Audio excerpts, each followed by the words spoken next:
Fraser discovers a 3,000-year-old man in The Mummy, one of 5 new movies we're going to review this week. I'm Roger Ebert of the Chicago Sun-Times, and across the aisle from me is this week's guest critic. I'm David Anson, movie critic for Newsweek magazine. It's very nice to be here, Roger. Yeah, and a week from today we're going to be on the Riviera at the Cannes Film Festival together. Yes, at the same hotel. Yes, indeed, the Splendide. Yeah. Welcome to the balcony. Thank you. Our first movie is The Mummy, an utterly goofy, unreasonably entertaining exercise in total nonsense. This is one of those movies where you're laughing at the screen and you're laughing at yourself at the same time for buying this stuff. Brendan Fraser stars as an American fortune hunter who joins a librarian and her brother on a team to find the treasure of the lost city of the dead. Unfortunately, in the process, they wake the dead and they unleash the 10 biblical plagues of Egypt. All of the movies a little vague about whether these flesh-eating beetles are one of the plagues or maybe they just come with the territory.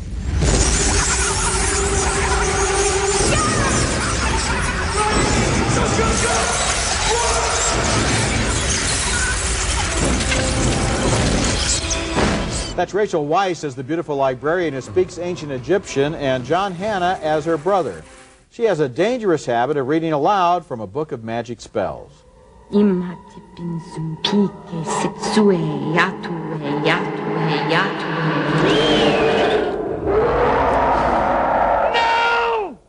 You must not read from the book!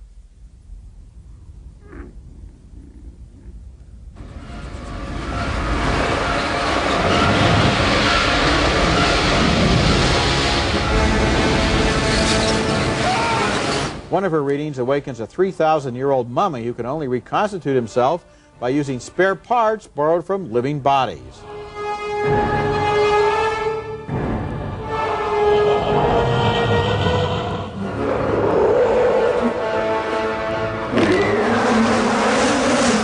This mummy is as loud and action-packed as the original 1932 Mummy with Boris Karloff was sinister and quiet and brooding. It plays like low-rent Indiana Jones, but has a lot of energy and the courage to go right to the wall with its lunatic story. I have a weakness for movies like this. I can't sit here with a straight face and tell you it's a great movie, but it brought back fond memories of Anaconda and Congo and movies like that that you're almost ashamed to admit you like, but you did like it, and I like this one. It's true, I did too. I mean, the bottom line is, yeah, it's fun. I mean, it isn't a very good movie in many respects. It's a popcorn movie. It's kind of, obviously, the son of Raiders of the Lost Ark.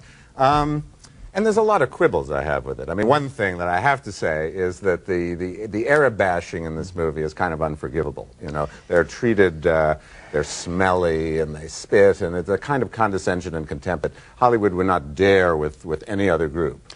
Yeah, you know, I notice that in a lot of movies these days, that they and the Nazis are the only two villains that Hollywood seems comfortable with.